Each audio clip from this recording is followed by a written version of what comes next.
মুখ্যমন্ত্রীর কড়া বার্তার পরেই বাগনানে বিজেপি কর্মী খুনে গ্রেপ্তার।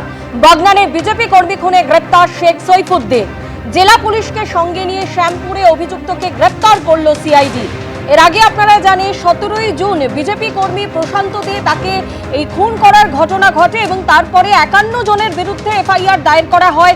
এর আগে এই ঘটনায় 10 জনকে গ্রেপ্তার করা হয়েছে। আর গতকাল মুখ্যমন্ত্রী শুভেন্দু অধিকারী তিনি মৃত বিজেপি কর্মীর বাড়িতে যান এবং সেখান থেকে কড়া বার্তা দেন যে পাতালেও যদি কোনো অপরাধী থাকে সেখান থেকে খুঁজে বের করে তাকে গ্রেপ্তার করা হবে। আর মুখ্যমন্ত্রীর এই কড়া পদক্ষেপের পরই গতকাল জেলা পুলিশকে সঙ্গে নিয়ে শ্যামপুরে অভিযুক্ত শেখ সৈফুদ্দিনকে গ্রেপ্তার করলো সিআইডি। আমাদের প্রতিনিধি বিটন চক্রবর্তী আমাদের সঙ্গে রয়েছেন। বিটন, এই নিয়ে মোট গ্রেপ্তারির সংখ্যা দাঁড়ালো 11। একদম একদম অনুসব, তুমি যেরকমটা বললে যে এর আগে তুমি জানো যে এই ঘটনাতে মোট 51 জনের নামে কিন্তু এফআইআর দায়ের হয়েছে এবং এর আগে 10 জন গ্রেপ্তার হয়েছিলেন এবং গতকাল রাত্রিবেলা কিন্তু একজন গ্রেপ্তার হয়েছে।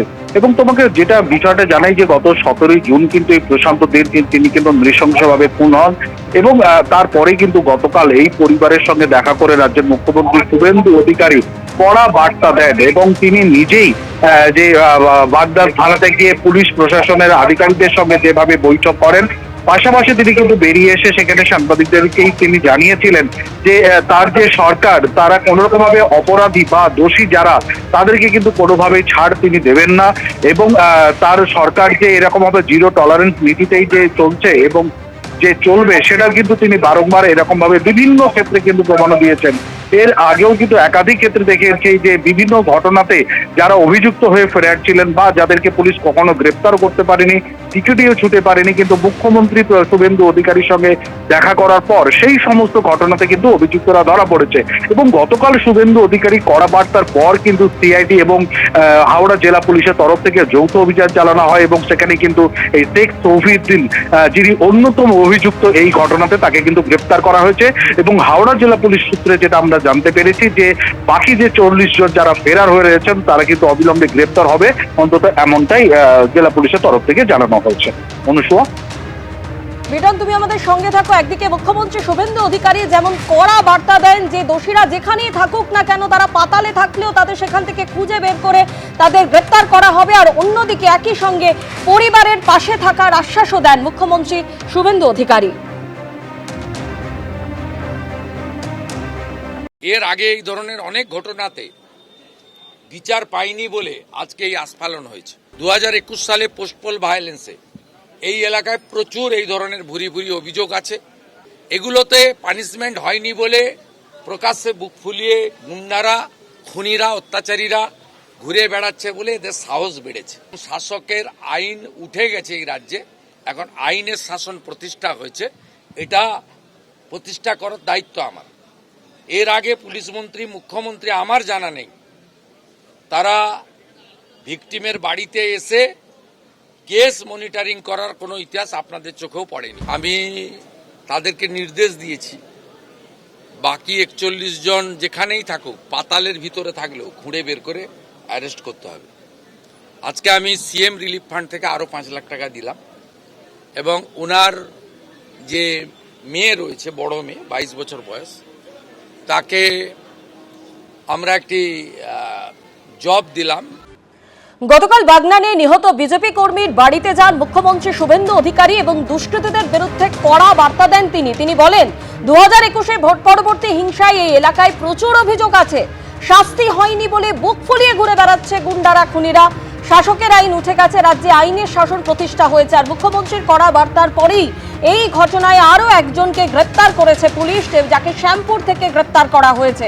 আর অন্যদিকে পরিবারের পাশে থাকারও আশ্বাস দিয়েছেন মুখ্যমন্ত্রী শুভেন্দু অধিকারী। মৃত বিজেপি কর্মীর স্ত্রী এবং মেয়ে তারা কি বলছেন শোনাবো। মুখ্যমন্ত্রী আমাদের পাশে ছিলেন, থাকবেন। আপনার বড় মেয়েকে অস্থায়ীভাবে চাকরি দেওয়ার ভিডিওতে হ্যাঁ চাকরি জয়েন করতে বলেছেন। কোথায় সেটা? ভিডিও। অবশ্যই আতঙ্কে রয়েছে, যতক্ষণ না এরকম নৃশংস খুনিরা ধরা পড়ছে, যতক্ষণ না তাদের সঠিকভাবে বিচার হচ্ছে, ততক্ষণ পর্যন্ত তো কোনো মানুষ শান্তিতে থাকতে পারে না। মুখ্যমন্ত্রী একমাত্র আশ্বাস দিলেন এটাই যে আমাদের বিচার মানে আমাদের যেভাবে তদন্ত চালানো হচ্ছে সেভাবে তদন্ত উনি চালিয়ে যাবেন, এরপরে যে বিচার কার্য এগোবে আর দোষীদের শাস্তি হবে এটা উনি আমাদের আশ্বস্ত করেছেন। অবশ্যই আশাবাদী।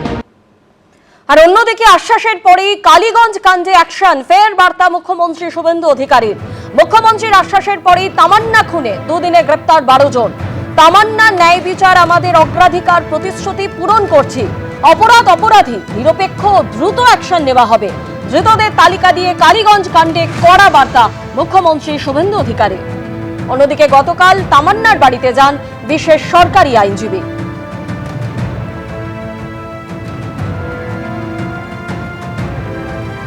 আপনি মেয়েকে নিয়ে এখানে দাঁড়িয়ে আর যা হাঁটছিলাম হাঁটছেন, ওকে পুকুরে নিয়ে যাচ্ছে। হ্যাঁ পুকুরে নিয়ে যে মেরে দিয়েছে ওরা, যখন ওই সামনে ওখানে ওই কথাগুলো ওখানে বললাম, ওইগুলো বলে তখন মেরে দিয়েছে। মেয়েটা এখানে পড়ে গেছে, আমি ওখানে পড়ে গেছি,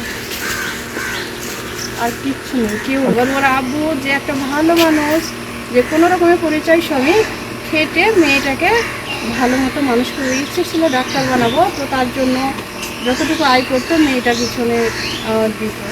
আপনি মেয়েকে নিয়ে এখানে দাঁড়িয়ে আর যা হাঁটছিলাম হাঁটছেন, ওকে পুকুরে নিয়ে যাচ্ছে। হ্যাঁ পুকুরে নিয়ে যে মেরে দিয়েছে ওরা, যখন ওই সামনে ওখানে ওই কথাগুলো ওখানে বললাম, ওইগুলো বলে তখন মেরে দিয়েছে। মেয়েটা এখানে পড়ে গেছে, আমি ওখানে পড়ে গেছি,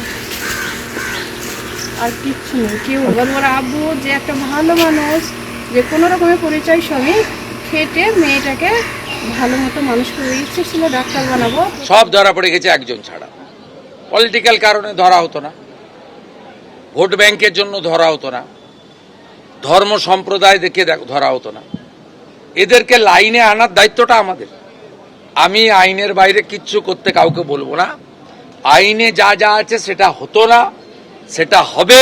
সেটা হলেই পরবর্তীকালে এই ধরনের জঘন্য কাজ করার ক্ষেত্রে 5 বার ভাবতে হবে। উত্তরবঙ্গের 5 জেলায় কমলা সতর্কতা জারি করা হয়েছে। আর কি বলা হচ্ছে আলিপুর আবহাওয়া দপ্তরের তরফ থেকে? অন্যদিকে দক্ষিণবঙ্গেরই বা অবস্থাটা আগামী কয়েকদিন কিরকম থাকবে জানাবেন প্রতিনিধি অরিত্রিক ভট্টাচার্য এই মুহূর্তে আমাদের সঙ্গে টেলিফোন লাইনে রয়েছে। অরিত্রিক, কি জানতে পারছো? দেখো, উত্তরবঙ্গে কিন্তু আপাতত বৃষ্টি চলবে এবং অতি ভারী বৃষ্টির সতর্কতা জারি করা হয়েছে দার্জিলিং, কালিম্পং, কুচবিহার, জলপাইগুড়ি, আলিপুরদুয়ার জেলায়। এবং তারপরেও কিন্তু আগামী কালকেও এই সতর্কতা রয়েছে। কমলা সতর্কতা জারি থাকছে এবং দক্ষিণ দিনাজপুর, উত্তর দিনাজপুর, মালদাতেও কিন্তু বৃষ্টির সম্ভাবনা রয়েছে। এই সতর্কতা সোমবার অবধি জারি থাকবে। মঙ্গলবারেও কিন্তু অতিবৃষ্টি কমলা সতর্কতা জারি থাকছে এবং তারপরেও বুধ থেকে শুক্রবার পর্যন্ত ভারী বৃষ্টির হলুদ সতর্কতা সেটা কিন্তু উত্তরবঙ্গে জারি রয়েছে এবং তার জন্যই পার্বত্য এলাকায় ধস, নিচু এলাকা প্লাবিত হওয়া বা নদীর জলস্তর বিপদসীমার উপর দিয়ে পাওয়ার একটা আশঙ্কা থাকছে। আর যদি দক্ষিণবঙ্গের কথা বলা হয় তাহলে যেটা বলতে হয় যে এই মুহূর্তে দক্ষিণবঙ্গেও বৃষ্টির সম্ভাবনা রয়েছে। আজকেই কিন্তু বিশেষ করে পশ্চিমের দিকের জেলাগুলিতে অর্থাৎ পুরুলিয়া, বাঁকুড়া, পশ্চিম মেদিনীপুর, পশ্চিম বর্ধমান, বীরভূম, মুর্শিদাবাদ সেখানে বৃষ্টির সম্ভাবনা বেশি থাকবে। সঙ্গে 40 থেকে 50 কিলোমিটার গতিবেগে ঝড়ের সম্ভাবনা। বাকি জেলাগুলোতেও কিন্তু 30 থেকে 40 কিলোমিটার বেগে ঝড় এবং বজ্রবিদ্যুতের সম্ভাবনা রয়েছে। সোমবার এবং মঙ্গলবার অর্থাৎ আগামী দুদিন দক্ষিণবঙ্গে বৃষ্টির সম্ভাবনা কিছুটা বাড়বে। সেক্ষেত্রে কিন্তু দক্ষিণবঙ্গের বেশ কয়েকটি জেলায় কমলা সতর্কতা জারি করা হচ্ছে। মঙ্গলবার থেকে মূলত বৃষ্টির পরিমাণ বাড়বে এবং বুধবার সেই পরিস্থিতি বজায় থাকবে, এমনটাই কিন্তু এখনো পর্যন্ত আলিপুর আবহাওয়া দপ্তর জানাচ্ছে। অর্থাৎ বর্ষা এই মুহূর্তে চলছে, মাঝে 2-1 দিন দক্ষিণবঙ্গে বৃষ্টি একটু কম রয়েছে, তবে সেটা আবার ধাপে ধাপে বাড়বে। উত্তরবঙ্গে আশঙ্কা জাগিয়ে বৃষ্টির সম্ভাবনা, ভারী বৃষ্টির সম্ভাবনা প্রায় শুক্রবার অবধি থেকে যাচ্ছে। অর্থাৎ উত্তরবঙ্গে দুর্যোগ আপাতত যেমনটা খবর পাওয়া যাচ্ছে অব্যাহত থাকবে। অবশ্যই পরিস্থিতির দিকে নজর থাকবে। অরিত্রিক, ধন্যবাদ তোমায়। এবিপি আনন্দ, এগিয়ে থাকে, এগিয়ে রাখে।